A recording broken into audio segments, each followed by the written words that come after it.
श्री कृष्णाय नमो नमः। नारायणाय नमो नमः।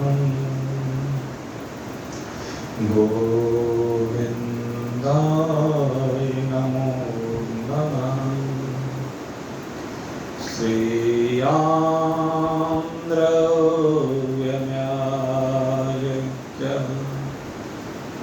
ज्ञानयज्ञः परं तप सर्वकर्माखिलं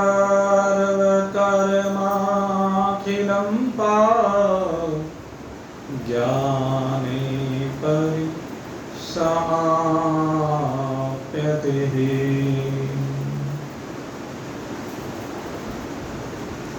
उपस्थित भगवत प्रेम से सरोवर हृदय के साथ अपने स्वरूप के पथ पर नित्य है निरंतर अग्रसर जिज्ञासु वृंद। भगवान श्री कृष्ण ने अनेकानेक यज्ञों की चर्चा हमारे सम्मुख की और उन यज्ञों का फल भी हमें बताया और सही मायने में अगर पूछें तो यज्ञ का फल यही है कि अंतःकरण निर्मल होकर के एकाग्र होकर के अपने स्वरूप की चर्चा सुनने लायक हो जाता है। हमारे अंतःकरण में 3 दोष होते हैं। एक अंतःकरण में मल भरा हुआ है, दूसरे अंतःकरण 5 विषयों के भोगों की ओर लालायित रहने के कारण विक्षिप्त रहता है, इधर उधर दौड़ता है। और एक है अंतःकरण अपने स्वरूप से अनभिज्ञ है और उसका कारण है अंतःकरण के ऊपर पड़ा हुआ पर्दा। बोला मत करो भाई, चुपचाप। अंतःकरण के आगे एक अज्ञान का पर्दा पड़ा हुआ है। तो इस प्रकार से 3 दोष हैं और वेदांत दर्शन कहता है इन 3 दोषों की निवृत्ति निष्काम भाव से शुभ कर्म करने से अंतःकरण का मल दूर हो जाता है। एकाग्रचित्त होकर के उपासना करने से ध्याता और ध्येय की एकता होकर के अंतःकरण का विक्षेप दूर हो जाता है। और अब बात आती है आवरण। भगवान समझा रहे हैं कि ये दोनों चीजें निष्काम कर्मियों और उपासना, ये दोनों अपने जगह पर बहुत श्रेष्ठ हैं और उच्चतम साधनों में इनकी गणना की जाती है। लेकिन कहते हैं कि ये ईष्ट नहीं है, ये अंतिम लक्ष्य नहीं। श्रेयान द्रव्य में आयज्ञात ज्ञान यज्ञ परम सर्व कर्म अखिलम ज्ञाने परिसमाप्यते। कहते ज्ञान ऐसी चीज है जिसमें जाकर के समस्त कर्म समस्त भक्ति लय को प्राप्त हो जाती है। ज्ञान वो अंतिम सीढ़ी है, कहते हैं जिससे आपको अपनी मंजिल मिलती है। जिससे आप अपने स्वरूप में विराजमान होते हैं। अपने स्वरूप में विराजमानता के लिए आपको इस ज्ञान को प्राप्त करना है जो अंतःकरण के आवरण को दूर कर दे। क्योंकि जब तक अंतःकरण के आगे आवरण पड़ा रहेगा तो अपना ठीक ठीक दर्शन नहीं हो पाता है। इसलिए अपना दर्शन करने के लिए हमें इस आवरण को हटाना है। और इस आवरण को हटाने के लिए 8 साधनों की चर्चा की गई। इन 8 साधनों में भी 4 बहिरंग साधन हैं और 4 अंतरंग साधन। पूर्व सत्संग में आपके सम्मुख बहिरंग साधनों की चर्चा की जा रही थी और इन बहिरंग साधनों की चर्चा करते हुए आपके सामने विषय रखा गया था कि सबसे पहला बहिरंग साधन है नित्य और अनित्य का विवेक, जिसको नित्यानित्य विवेक कहा जाता है। हमें अपनी चारों ओर दृष्टि घुमा करके देखनी है। हमें अपने जीवन की यात्रा के ऊपर दृष्टि घुमा करके देखनी है, क्योंकि विचार ज्ञान को प्राप्त करने में, आवरण को दूर करने में विचार ही सबसे मुख्य है और विचार ही करना है। हम सर्वत्र दृष्टि घुमाएं, अपने क्रियाकलाप पर दृष्टि घुमाएं, शरीर के संबंधियों पर और शरीर पर, परिवार में, समाज में, राष्ट्र, सर्वत्र दृष्टि को घुमाएं और सर्वत्र दृष्टि को घुमा करके हम देखें कि यहां पर रह जाने वाला क्या है और मिट जाने वाला क्या है। जिस दिन हमारी समझ में आ जाएगा कि यहां पर ये रह जाने वाला और ये मिट जाने वाला, वेदों ने भी इसी चीज को समझाया। समस्त वेद, समस्त उपनिषद, समस्त दर्शन शास्त्र, जितने भी शास्त्र हैं, वो सबके सब इसी बात को समझाते हैं कि यहाँ पर मिट जाने वाला क्या है और रह जाने वाला क्या है। वैसे तो इस श्लोकार्धेन प्रवक्ष्यामि यदुक्तं ग्रंथ कोटि ब्रह्म सत्यम जगन मिथ्या जीवो ब्रह्मेव नापरः।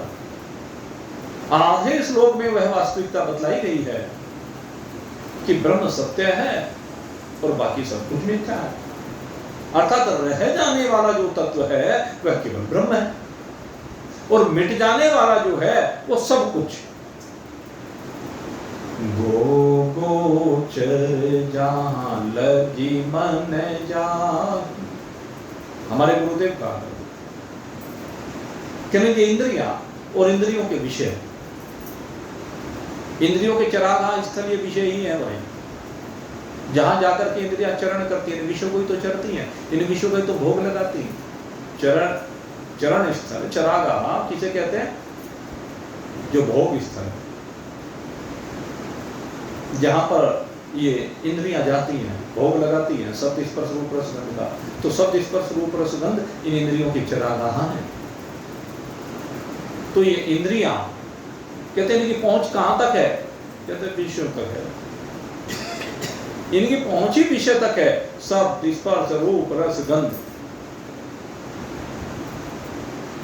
और आज बहुत गहराई की बात आपको बता रहा हूं। कहते हैं जहां तक ये इंद्रियां जाती हैं, एक भाव तो ये है, गो गोचर जहां नदी बन जाई सो सब माया जान होगा। कहते हैं सब माया जान, लेकिन दूसरी ओर कहते हैं सत्य ब्रह्म, सत्य ही ब्रह्म है। जब शब्द का भोग माया है तो शब्द ब्रह्म कैसे? इन दो अंतरों को हमें समझना होगा। एक और शब्द माया है और दूसरी ओर शब्द ब्रह्म है। शब्द ही ब्रह्म कैसे बन जाता है? तो कहते हैं नेति नेति। जब शब्दों को सुनते सुनते सुनते आखिर में आप समस्त शब्दों से गृहीत हो जाए, शब्दम अशब्दम स्पर्श, स्पर्श से बाहर हो जाए, अरूप अरश्य हो जाए, अगंधवत हो जाए। तो कहते हैं उस समय जब आप शब्द की सीमा से बाहर निकल जाते हैं, शब्दों के ऊपर मनन करते करते, शब्दों को सुन सुन करके, शब्दों के द्वारा मंथन करते करते शब्द कोई अपने जीवन से हटा दे, उसी समय ये शब्द ब्रह्म बन जाता है। शब्द ब्रह्म के साथ एक रूप हो जाता है। लेकिन वो शब्द कौन से हों, अब विचार करने का विषय ये होता है।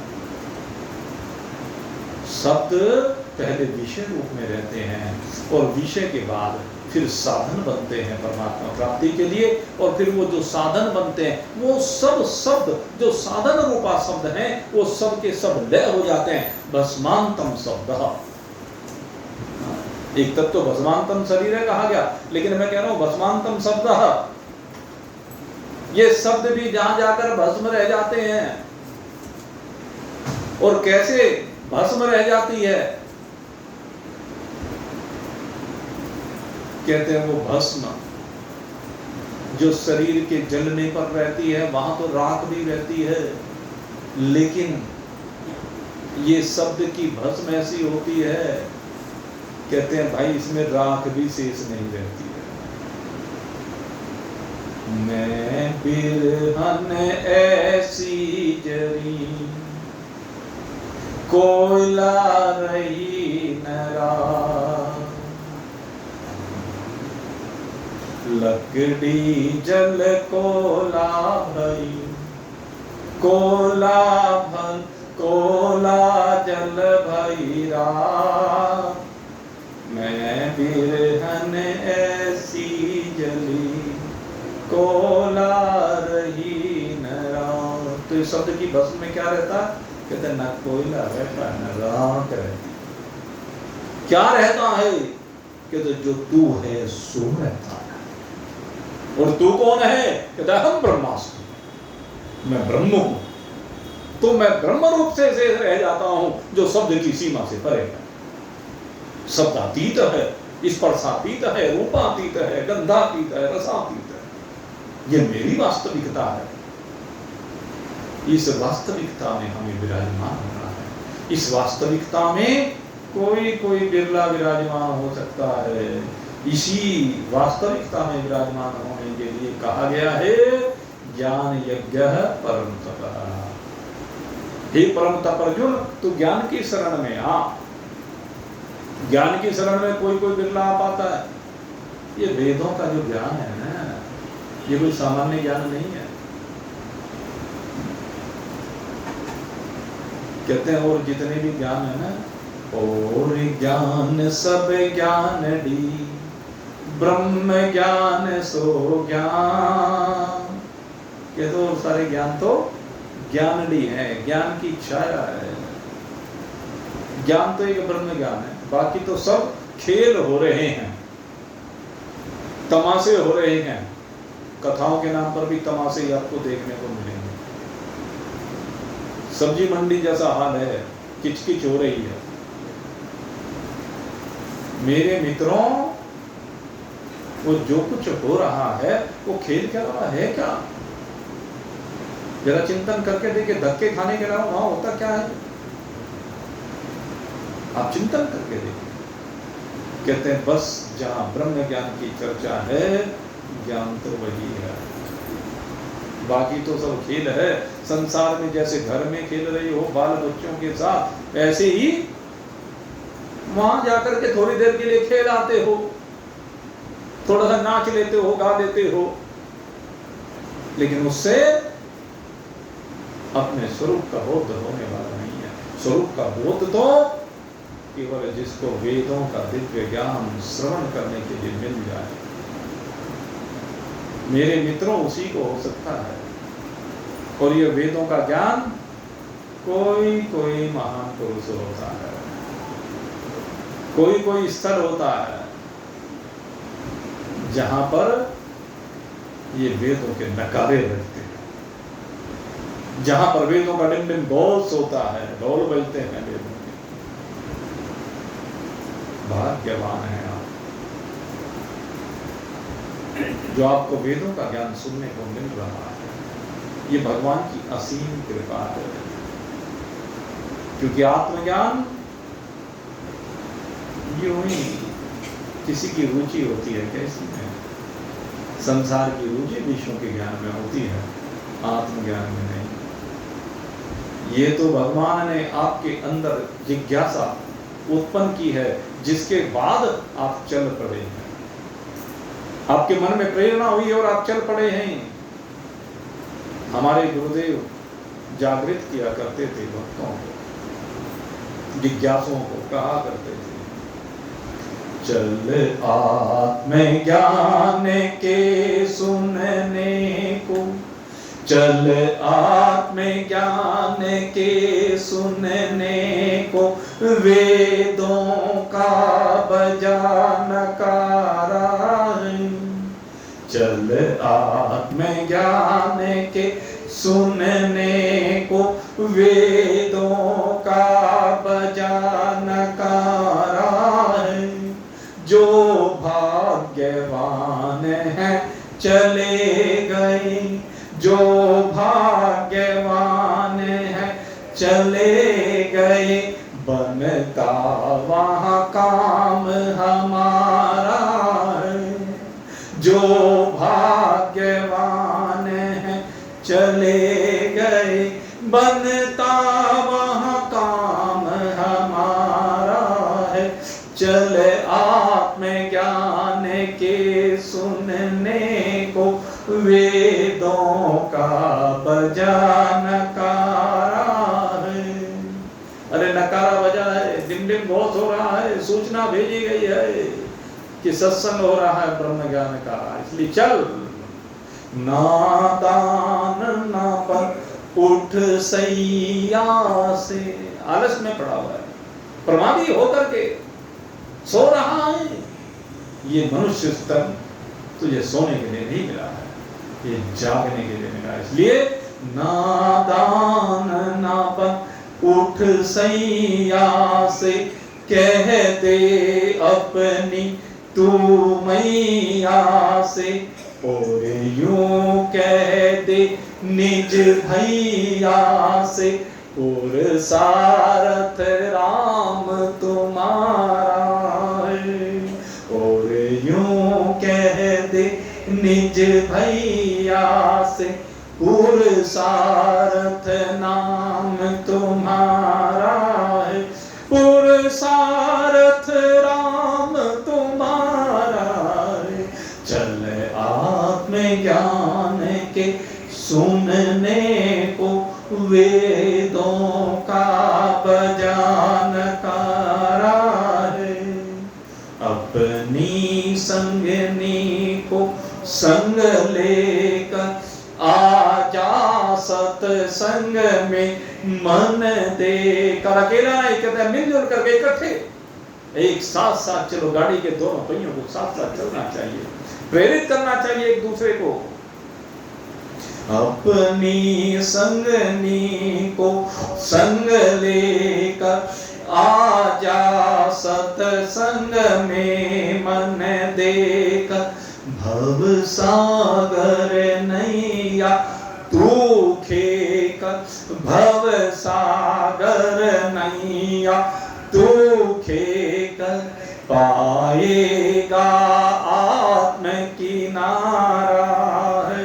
भव सागर नैया तू खेकर, पाएगा आत्म किनारा है। चल आत्मज्ञान के सुनने को, वेदों का बजा नकारा है।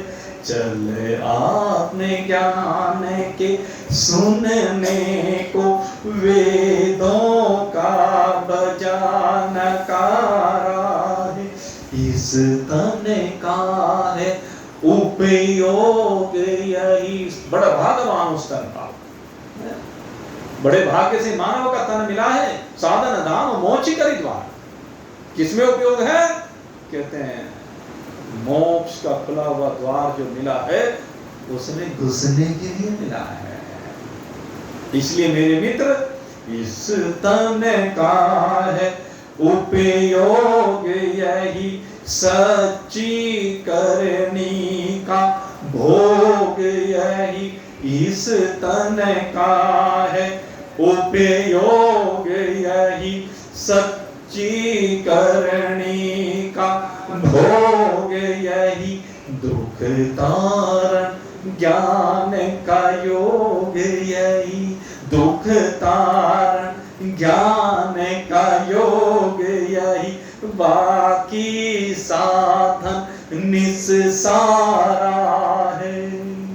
दुख तारण ज्ञान का योग यही बाकी साधन निस्सारा।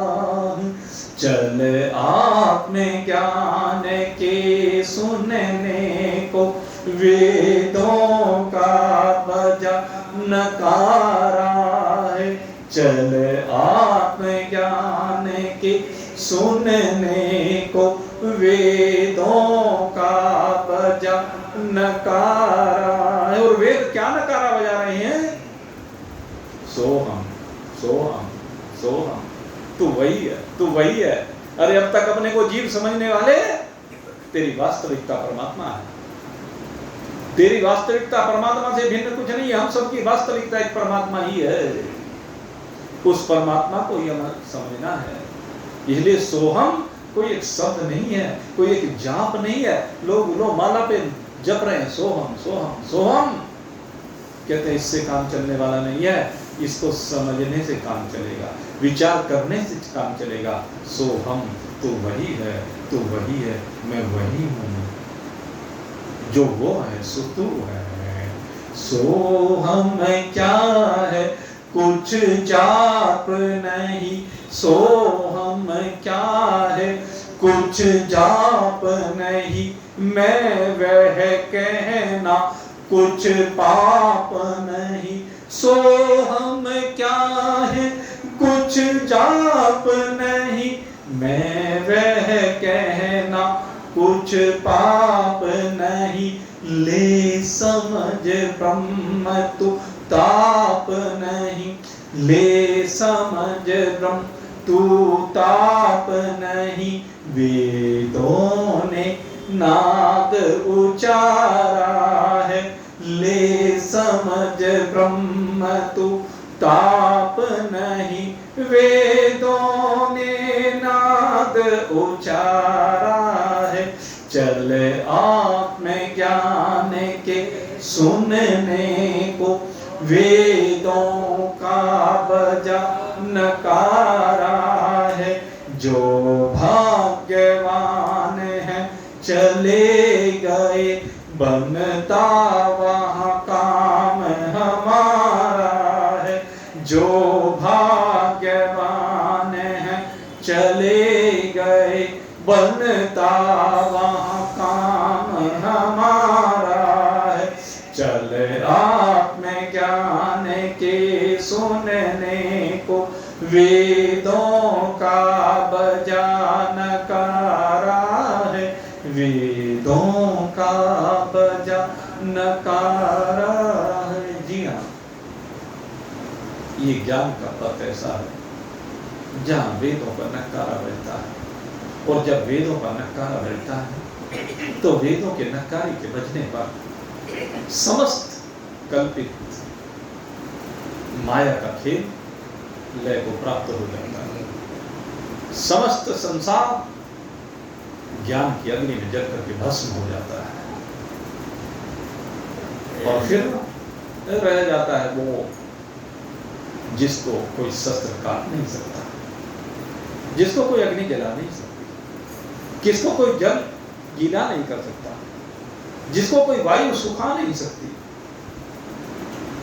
नैनं छिन्दन्ति शस्त्राणि नैनं दहति पावक न चैनं क्लेद्यन्त आपः न शोष्यति मारुतः। कहते हैं जिसको कोई शस्त्र काट नहीं सकता, वो आपका स्वरूप है। वेद यही बताते हैं, कहते जहां शस्त्र की सीमा समाप्त हो जाती है, जहां पर जाकर के शस्त्र की नहीं शास्त्र की भी सीमा समाप्त हो जाती है। शास्त्र का ज्ञान भी जहां जाकर के लय को प्राप्त हो जाता है, क्योंकि जब ब्रह्म भाव में विराजमान होता है तो फिर कोई शास्त्र ही नहीं रहता, शास्त्र भी अपने आप में लय हो जाता है। जहां पर जाकर के कोई अग्नि नहीं रहती है, अग्नि बुझ जाती है। जहां पर जाकर के कोई पवन नहीं रह जाती है, पवन भी लय को प्राप्त हो जाती है। पवन गमन जहां नहीं सहेली, पवन गमन जहां नहीं सहेली, अग्नि बुझे सच मां। पवन गमन जहां नहीं सहेली, अग्नि बुझे सच मां। कर्म कर्म फल नीचे रह जा, नीचा है अभिमान।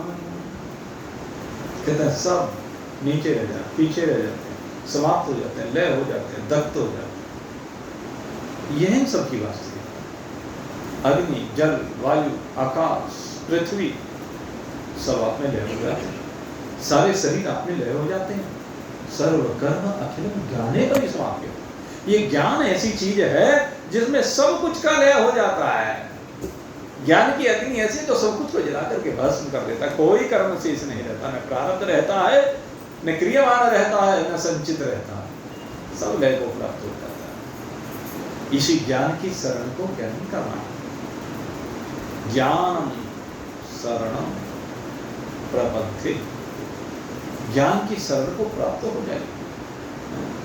एक बात है ना, बुद्धम शरणम गच्छामि, बुद्धम शरणम गच्छामि। बुद्ध से तात्पर्य वहां ज्ञान से हो, हम ज्ञान की शरण को ग्रहण करें, हम ज्ञान के अपने परमात्मा के एक ही बात है,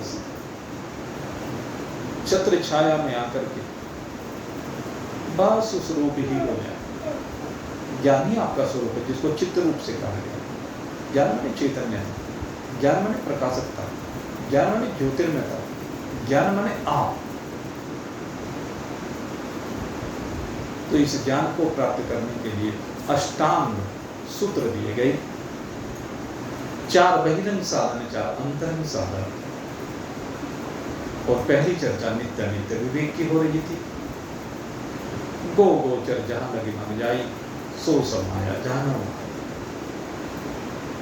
दृष्टि घुमाइए और पाइए कि सर्वत्र माया ही है। माया का तो खेल हो रहा है, और माया के अलावा क्या होगा? जो भी कुछ देखते हैं, जो भी कुछ चिंतन करते हैं, सब माया। माया में किस लिए कह रहा हूं? माया उसको कहते हैं जो दिख तो रही है लेकिन है नहीं। मां माने जो, या माने नहीं, वो मां माने नहीं, या माने जो है नहीं लेकिन भासती है, केवल भासती मात्र है, होती नहीं है। स्वप्न भासता मात्र है, होता नहीं है।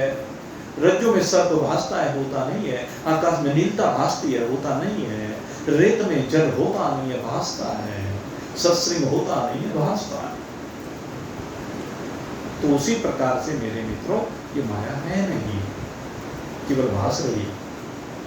तो जिस प्रकार से रस्सी का ज्ञान हो जाने पर सर्प का ज्ञान समाप्त हो जाता है, ऐसे ही अपना ज्ञान हो जाने पर माया रहती नहीं। जब आपको रस्सी दृष्टिगोचर होगी तो फिर भी सांप दिखेगा क्या? जब तक रस्सी नहीं दिखी तब तक सांप दिखता। जब तक आपने अपने आप को परमात्मा रूप से नहीं देखा तब तक जगत दिखता है, माया दिखती है। और जैसे ही आपने अपने आप को परमात्मा रूप से देख लिया, माया समाप्त हो जाती है, चली जाती है, रहती नहीं। ये विशेषता है ज्ञान। इसीलिए कहा सर्वकर्म अखिलम ज्ञाने परिसमाप्य। तो देखिए नित्य क्या है और अनित्य क्या है, रहने वाला क्या है, छूट जाने वाला क्या है, मिट जाने वाला क्या है। जब आप ये चिंतन करने लगते हो, जब आपके समझ में आ जाता है, तो समझ लीजिए कि आपको विवेक हो। उस समय असत्य से हटकर आप सत्य में आकर विराजमान होंगे, अज्ञान से हट करके ज्ञान की ओर बढ़ गए, दुख रूप से हट करके आनंद रूप की ओर चल गए। ये समझिए विवेक के ये लक्षण है कि अब आप अंधकार की ओर नहीं जा रहे, प्रकाश की ओर जा रहे, माया की ओर नहीं जा रहे, परमात्मा की ओर जा रहे। ये लक्षण है नित्य नित्य विवेक का। और दूसरे का वैराग्य, दूसरा साधन होता है वैराग्य। वैराग्य कैसा वैराग्य हो? कहते हैं इहलोक से लेकर के परलोक तक कुछ भी ना चाहता, आपकी कोई आकांक्षा ना रहे, कोई इच्छा ना रहे, कोई वासना ना रहे, कोई तृष्णा ना रहे। इसका नाम है वैराग्य। शरीर को प्रारब्ध के हवाले छोड़ दिया गया, शरीर प्रारब्ध के अनुसार चलती रहे, लेकिन आप अपनी मस्ती में मस्त, निरीक्षण भरत जी की तरह से बस इस धरामंडल पर विचरण कर रहे हैं। प्रारब्ध की वायु का झोंका जिस तरफ लेके चल देता उस ओर चल देते हैं, शरीर उसी ओर बढ़ता चला जाता है जिधर वायु का झोंका लेकर के चला जाता है। आप वायु की दिशा के विपरीत नहीं चलना चाहते, क्योंकि आप उस वायु के झोंके के साथ उड़ रहे हैं। उस वायु के झोंके का सामना करने की आवश्यकता नहीं, उसके सामने अड़ने की आवश्यकता नहीं। तो है हम उसी में जिसमें तेरी रजा, उसकी रजा के साथ अपनी रजा को मिला दीजिए। आपकी रजा उसकी रजा में लय हो जानी चाहिए। इसी को कहते हैं वैराग्य। चाहे वह भरत जी का वैराग्य हो, चाहे वह ऋषभ देव जी का वैराग्य हो, चाहे वो दूर दत्तात्रेय जी जो ज्ञान की पराकाष्ठा है, चाहे सुखदेव जी जो धरा पर अवतरित होते ही चल देते हैं, ये वैराग्य की पराकाष्ठा है। वैराग्य जीवन में ऐसा हो कि बस कोई कुछ भी करे, न शब्द की इच्छा, न स्पर्श की, न रूप की, न रस की, न गंध की। ये वैराग्य की पराकाष्ठा। समस्त लालसाएं समाप्त हो जाए। और तीसरे नंबर पर आती है सत संपत्ति। कहते जिस समय जीवन में विवेक और वैराग आता है तो 6 संपत्ति आपके पास आ जाती है। कोई तो इनको साधन रूपा ये कहता है कि ये संपत्ति होनी चाहिए जीवन में, लेकिन मैं यहां पर इसका अलग भाव करता हूं। मेरा मानना यह है कि विवेक और वैराग्य के आने पर ये 6 संपत्ति आपके जीवन में आ ही जाती है। ये संपत्ति, ये तो भगवान ने आपको प्रसाद दे दिया, 6 संपत्ति होगा। और उसका कारण है कि ये सब होने पर ही विवेक वैराग्य बन सकता है। अगर ये नहीं है तो विवेक और वैराग्य हो ही नहीं सकता। 6 संपत्ति गई। सबसे पहले सम कहा। सम माने मन का निग्रह। आप मुझे बता दीजिए, मन का निग्रह हुए बगैर वैराग्य हो सकता है क्या? मन की समझ बने बिना किसी भी विषय से वैराग्य हो जाएगा क्या? संभव ही नहीं। इंद्रियों का दमन हुए बिना वैराग्य आ जाएगा क्या जीवन में? तो भगवान ने 6 उपहार भेजे हैं। कहता है विवेक और वैराग्य आने के बाद ये 6 उपहार मैं तुझे दे रहा हूं। तेरा मन अब विषयों की ओर नहीं जाएगा, तेरा तन अब विषयों की ओर नहीं जाएगा। ये उपहार है, सौंदर्य है। तितिक्षा, कहते हैं कुछ भी परिस्थिति आ जाए, कैसी भी परिस्थिति आ जाए, कितनी विकट से विकट परिस्थिति आ जाए, सर्दी गर्मी बरसात को प्रदान करने वाली, शरीर में रोग देने वाली, समाज में मान प्रतिष्ठा को घटाने वाली, गालियां सुनवाने वाली, यही तो है परिस्थितियां। गाली अगर किसी को सुननी पड़ जाए तो आदमी आपको खुला हो जाता है। अपमान कराने वाली परिस्थितियां, किसका अपमान, कैसा अपमान? और हम जरा सी दो बात किसी ने कह दी तो क्या हमारा आवेग शांत हो जाता? चिंतन करके देखिए, आवेग आता है कि नहीं आता है, ये विचार करना है। अगर आवेग आ रहा है तो अधूरापन है, अगर आवेग आ रहा है तो अधूरापन है, और आवेग नहीं आ रहा है तभी तो पूर्णता। मेरे मित्रों, ये अपने आप का परीक्षण है। तो तीसरी संपत्ति आ जाती है तितिक्षा, चौथी संपत्ति है श्रद्धा। श्रद्धा का अर्थ है महापुरुषों के प्रति नतमस्तक हो जाना, शास्त्रों के प्रति नतमस्तक हो जाना। शास्त्र और महान पुरुष, इनके प्रति नतमस्तक हो जाना, इनके प्रति पूरी तरह से समर्पित हो जाना। ये जो कह रहे हैं वो सत्य कह रहे हैं, इनकी भरपूर सेवा कर। शास्त्र की सेवा कैसे करेंगे? शास्त्र की सेवा ये है कि शास्त्र का श्रवण करें, शास्त्र की बात को जीवन में उतारें, शास्त्र की बात को दूसरों को भी समझाएं, शास्त्र दूसरे को प्रदान करें। यह शास्त्र की सेवा। महान पुरुषों की सेवा तो कर सकते हैं, लेकिन शास्त्र की सेवा किस रूप में करें समझ में नहीं आता है। तो श्रद्धा ये है, जो इसमें लिखा है एक एक अक्षर अक्षर तो सत्य है। वो अलग बात है कि हम वहां तक पहुंच पाते हैं, नहीं पहुंच पाते। हाँ, कुछ चीजें ऐसी हैं, लेकिन दो तरह के शास्त्र हैं हमारे। एक शास्त्र तो ऐसे हैं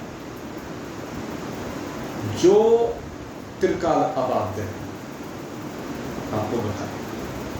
त्रिकाल अबाध्य शास्त्र हैं। त्रिकाल अबाध्य में शास्त्र हैं जो हर देश में, हर काल में, हर परिस्थिति में, कहीं भी उनको परख लीजिए, वहीं पर तराजू पर 100% खड़े उतरेंगे। ये सत्य शास्त्र है।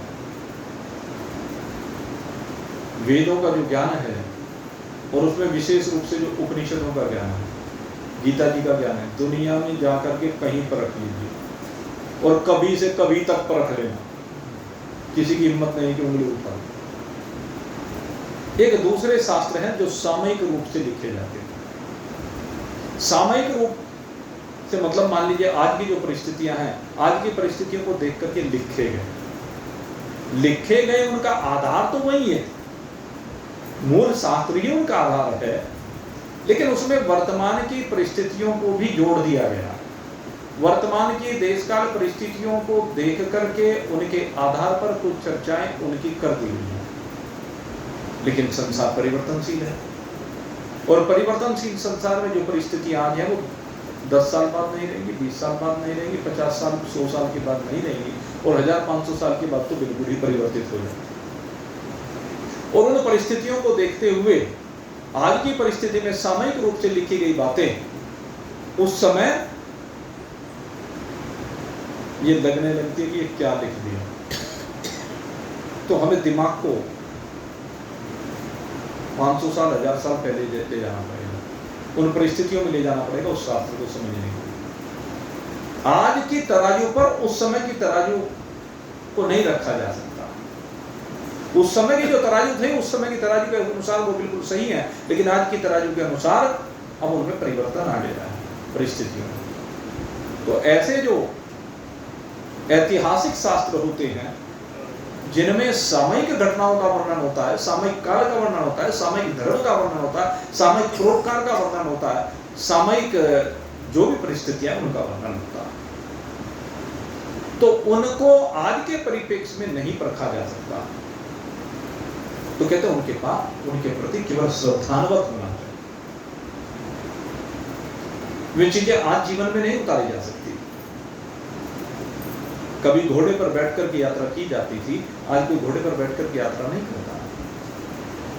घोड़ा एक खेल का साधन तो हो सकता है, लेकिन घोड़े पर बैठकर कोई यात्रा नहीं कर सकता। यात्रा के लिए घोड़ों की आवश्यकता नहीं रही है, हाथी की आवश्यकता नहीं रह गई, ऊंट की आवश्यकता नहीं रह गई है, उन बैलगाड़ियों की आवश्यकता नहीं रह गई है, घोड़े तंगों की आवश्यकता नहीं रह गई है यात्रा के लिए। माल ढुलाई का काम तो हो सकता है उनसे।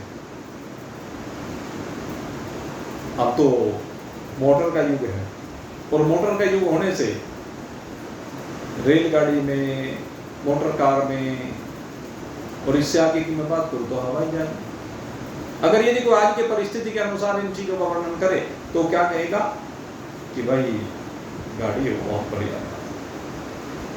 लेकिन 100 साल बाद अगर आप चिंतन करके देखेंगे, जो मुझे गाड़ी की आज आप चर्चा कर रहे हैं, वे गाड़ियां खटारा हो जाएंगी। उन गाड़ियों की अगर यदि आप चर्चा करेंगे तो 100 साल बाद वे लोग कहेंगे कहाँ घोड़ा गाड़ी की बात कर रहे हैं, क्योंकि हर व्यक्ति के पास उड़ने वाली गाड़ी होगी। आपको बताएं, हवा में उड़ने वाली गाड़ी होगी हर व्यक्ति के पास, वो दिन दूर नहीं, आने लगी है। अपने अपने विमान होंगे, जैसे देवताओं के पास अपने अपने विमान हुआ करते थे, ऐसे छोटे छोटे से विमान बनेंगे, 2 आदमी बैठेंगे और जहां गए चाहे यात्रा कर सकते हैं। सबके पास हवाई जहाज होंगे, ये कोई अतिशयोक्ति नहीं आज लग रही होगी, लेकिन उस समय, जिस समय सबके पास हवाई जहाज होंगे, आकाश मार्ग से गमन करने की वो आगे, तो फिर वो आज के दृष्टिकोण से लिखे गए शास्त्रों में जब इन चीजों का जिक्र आएगा, अरे क्या का जिक्र किया, ये भी कुछ होता है क्या? आज कोई रेट की बात करने लगे, रेट से सिंचाई की बात करने लगे, अब रह गई क्या कहीं? कोई जानता ही नहीं, रेट कोई देखता ही नहीं है। लेकिन जितने भी डैम हो सारा रेट का ही रूप है, रेट का ही तो सुधरा हुआ रूप है, और क्या है? अरे नदियों से, कुओं से जल को एक जगह से ऊपर ले जा करके दूसरी जगह नीचे में पहुंचाना, यही तो रेट का काम हुआ करता था। नालियां बना करके दूर तक उसको पहुंचा देते थे, ऊपर से नीचे की ओर। आज डैम बना करके पहुंचाते थे, डैम में और इसमें फर्क क्या है? डैम में क्या होता है, पानी को ऊंचाई तक रोका जाता है और ऊपर से फिर नीचे संतुलित रूप से जल को वितरित किया जाता है नहरों के माध्यम से। आगे और भी कुछ साधन नए आ जाएंगे, नए नए तरीके आ जाएंगे। आने वाले समय में तो जो पहले जैसे कहते थे ना, वो कहना, वो हमारे बाबा के पास ऐसा डंडा हुआ करता था, ऐसे ऊपर बादल में मारते थे और बारिश कर देते थे। ये कोई अतिशयोक्ति नहीं है, आपको बता दें, ये कोई विशेष बात नहीं है, यही होगा। जिस जगह पर बारिश नहीं हो रही होगी, ऐसे कोई यंत्र छोड़ेंगे, वो यंत्र बादलों से टकराएगा, आकाश में जाएगा, बादलों को संग्रहित करेगा और वहां पर वर्षा होने लगेगी।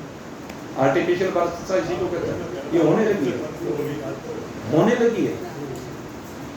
कल्पना, विज्ञान है तो ये कोई विषय। लेकिन मेरा कहना है ये सब सामयिक चीजें हैं। जब हम इन चीजों की चर्चा करते हैं, हमारे पुराणों में जो इन चीजों की चर्चा आती है, वो उस देश काल परिस्थिति के अनुसार आ रही है। ये जरूरी नहीं कि आगे भी ये समय ऐसा ही रहे।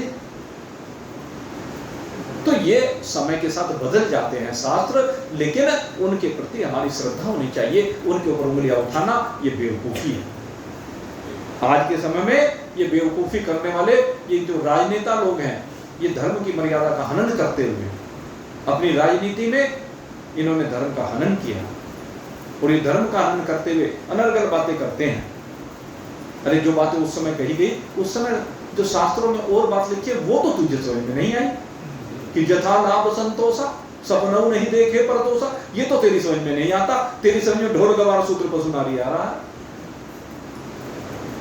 क्योंकि तुझे राजनीति करनी है। अरे तो शास्त्रों को क्यों बीच में ला रहा? तुझे राजनीति करनी है, अपने अपने हिसाब से कर। इन शास्त्रों को क्यों बीच में लाता है? तो बहुत बड़ा ज्ञानी बनता है, तेरे से बड़ा ज्ञानी मूर्ख कोई नहीं, राक्षस है। और ये बुद्ध के ज्ञान से संयुक्त है। नास्तिक लोग हैं जो केवल दिखावा मात्र करते हैं। इसलिए मेरे मित्रों, सही समझ, श्रद्धा, अपने शास्त्रों के प्रति, महान पुरुषों के प्रति असीम श्रद्धा होनी चाहिए। समाधान सत और असत का निर्णय कर लें, ये समाधान है। उपरति कहते हैं पूरी तरह से उपराम हो गए।